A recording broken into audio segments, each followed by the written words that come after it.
Thanks very much, Niv, and thanks everyone for hanging around for the last presentation. As Niv mentioned, Alderan is exploring for copper and gold in the US. We also have a portfolio of lithium projects. We're a little bit earlier stage in Brazil. But what I'm going to be talking about is the Cactus Copper Gold Project, which is in southwestern Utah in the US. So just a little bit of history on Cactus. It's an old copper and gold mining district. It was mined, Cactus itself was mined up until about 1919, produced about 1.3 million tonnes at about 2% copper and 0.3 grams per tonne gold. So the Cactus mine sits in a belt that's about 1.2 kilometres long. The Comet deposit was a gold-rich deposit, much smaller than Cactus. Cactus is the only deposit in the belt that where there is a production history. So there's been quite a lot of exploration done at Cactus post-mining. Most of that's been done from about 1959, with the most recent drilling in 2021. And look, I've put down some of the intersections, the drill intersections there. 5 meters at 6.7%, within 43 at 1.7, 12 meters at 3, a number of plus 1.5% copper intersections throughout. The most recent hole, the project was farmed out to Rio Tinto for a few years to explore for porphyry coppers, very large-scale porphyries. Alderan's target is medium tonnage and higher grade copper. But Rio drilled a hole into the Cactus deposit. The last intersection there, 41 meters at 1.9 copper and 0.62 gold, was one of the Rio holes that they drilled. So what we've done is we got the project back off Rio in the second half of last year. I joined Alderan in 2021. It was already farmed out to Rio at that point. So these targets interested me right from the word go. They weren't Rio Tinto targets. So what we've done is we've gone back, we've done 3D deposit modeling on the old Cactus and Comet deposits. We've remodeled the Rio Tinto drone magnetics, very high quality drone magnetics for the district. And we've also done a soil sampling program. The critical thing that came out of the modelling was it highlighted this is the deposit modelling. It highlighted that Cactus and Comet were still open at depth, and Cactus was open to the northwest. But it also highlighted the New Year's target, which is about 500 metres, 400 or 500 metres along a northwest trending structure from Cactus. New Year's was drilled in the early 1960s, 1964. It had intersections in it up to 14 metres at 2.3% copper, within 20 metres at about 1.7. Other intersections from surface, 11 metres at 1.5, within 27 metres at 0.85 from surface. And there was another hole that was drilled in 2002. Newmont had the project for a little while, and they drilled 2 holes into the district. One of them was between Cactus and New Year's. It was a 42.7 metre deep hole, and it basically intersected 0.8% copper from surface, according to the log, all oxide. And that included 2 zones, one of 11 metres at 1.6 and one of nearly 5 metres at 1.3. So very good historical grades. New Year's hasn't been drilled since 1964, so nobody's really touched it since then. We go to the next slide. After we did the modelling, what we wanted to see was whether Cactus and Comet had a particular signature. Obviously, we went back to the Rio Tinto drone magnetics. We reprocessed it up from the point of view of looking at Cactus and Comet, whether there's something unique about them and whether there were targets similar to there. So the image on the left-hand side is total magnetic intensity. I've got Cactus and Comet marked. You can see that they sit in a magnetic low corridor, which is the blue zone. That corridor trends northwest, southeast, straight up into the New Year's prospect. And you can see that there's another mag low sitting at New Year's. If you actually extend it beyond that box I've got, which is the enlargement area, you can actually see that magnetic low trend even going out the other end of that box. So it's quite an extensive, and it's known as the Cactus Canyon Fault Zone. We always sort of knew that Cactus and Comet sat within that, but the intriguing thing about putting this together is you can see that there are a number of other parallel, sub-parallel magnetic low features that I believe pick up structures. And then what we did was we did 3D inversion modeling of the magnetics. On the right-hand side, you can see the 3D inversion image. You can see that Cactus has a discrete magnetic low anomaly sitting over the top of the deposit. You can see that Comet, which is a smaller deposit, more gold-rich, also has a discrete magnetic anomaly. And then you start looking at the image, and I've circled them. You can see that there's at least another 12 very, very similar magnetic anomalies to Cactus and Comet, of which New Year's is one. And you can see the scale of some of them is significantly larger than the Cactus deposit.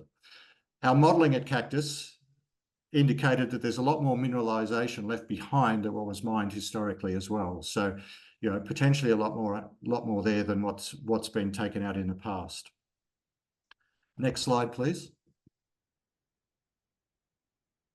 So where we're at this particular point, right? We've got Cactus and Comet sit in the same northwest trending structure, along with the New Year's prospect. We've got deposits that have coincident magnetic anomalies over about 1.2 kilometres of strike, all sitting within that structure. We've got high-grade copper drill intersections at Cactus and Comet, but also at New Year's. And we've got mineralisation from surface, some of which is logged in the old logging as oxide. The holes from 1964, we don't have logs of those. We've got assays, but we don't have logs. New Year's, there has been some rock chip sampling done at New Year's, dating back to about 2015, 2016, up to 4.5% in rock chip samples. The picture that I had on the front page, the opening page, is some of the tourmaline breccia with azurite and malachite through it. One of the things we did, one of the things that was the dogma within a lot of the conversations on this area is soil sampling wouldn't work. The soils are poorly developed. I actually found some soil geochem from a company called Rosario back in the early 1960s. I actually image processed that up and I thought it was showing something. So we did a soil sample grid a few months ago over the top of the New Year's prospect and the bigger New Year's magnetic anomaly. We got grades up to 0.33% using PXRF, sitting over the top of the New Year's target and an anomaly that's about 400 metres by 300 metres. But there's also 3 additional anomalies that we picked up out of that soil geochem. And it's interesting because when you look at those anomalies of the soil geochem, and then you overlay that grid on the image on the right, which is the TMI magnetics again, you start to see that some of those soil anomalies sit directly above magnetic lows again. So we think we've got a really good model going forward in terms of it. We know that Cactus and Comet have it sit within a magnetic corridor, low corridor. We know that they have discrete magnetic anomalies. Obviously, they've got a geochem signature because they've been mined in the past. New Year's is basically exactly the same. And we believe that we've got potential for at least another 12 targets sitting there. We've got the historical hole between Cactus and New Year's that intersected all oxide 42 metres from surface, and that was the entire length of the hole. So we believe that we've got potential for oxide mineralisation sitting above primary mineralisation. New Year's, as I mentioned, hasn't been drilled since 1964. And as Niv mentioned, we're about to start drilling. We'll be starting the program next week. So we've got an initial 3-hole program at New Year's. The first thing we're going to do is verify the old holes, bearing in mind the old holes were drilled more than 60 years ago. We're going to go back and verify those as a starting point, and then basically start to do step out and extension drilling from there. And that's just on New Year's. And then the other targets, what we'll do is we'll start using soil geochem to start prioritising those additional targets with a view that we'll drill those going forward as well. That's where we're at. Thank you very much. Scott, great presentations. Come off above 6, so I'll probably ask 2 questions. Copper, obviously a lot of interest there. And what got you excited to really reclaim the project back from Rio? And how big can this really get? Look, in terms of the targets, I mean, you sort of I believe that we're talking, multiple tens of millions of tons. I mean, you look at those anomalies. If those anomalies start to stack up, the magnetic features, I mean, New Year's is twice the size of Cactus. Cactus historically was mined at 2% grade.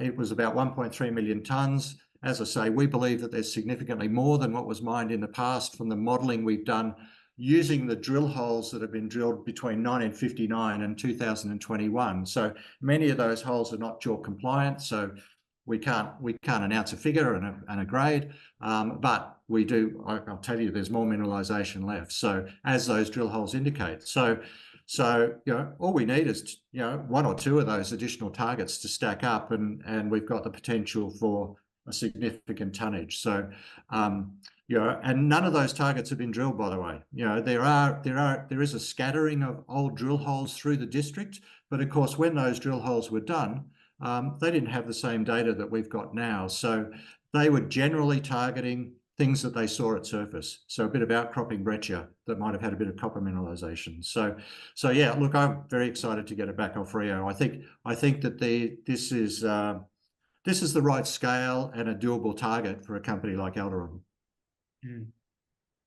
John, Campbell, Richard, any questions for Scott? I'll go last if you want to.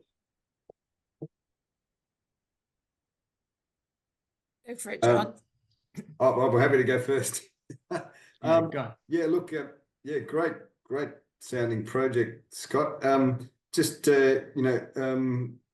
Utah, pretty mining friendly jurisdiction, but interested to know in terms of your tenure, what sort of mineral ownership there is, and the deal that you've got on the project. Yeah. Look, the tenure is a mixture of patented claims and unpatented claims. So we picked up the project from a group called Horn Silver that have all the original patented claims, and they've had it for generations, as is the US tenement system. And our Alderan surrounded that with a whole series of unpatented claims, which we've just renewed. So there's no issues with tenement, and there's no issues with our deal with Horn Silver. So that's all been progressing nicely. Thanks.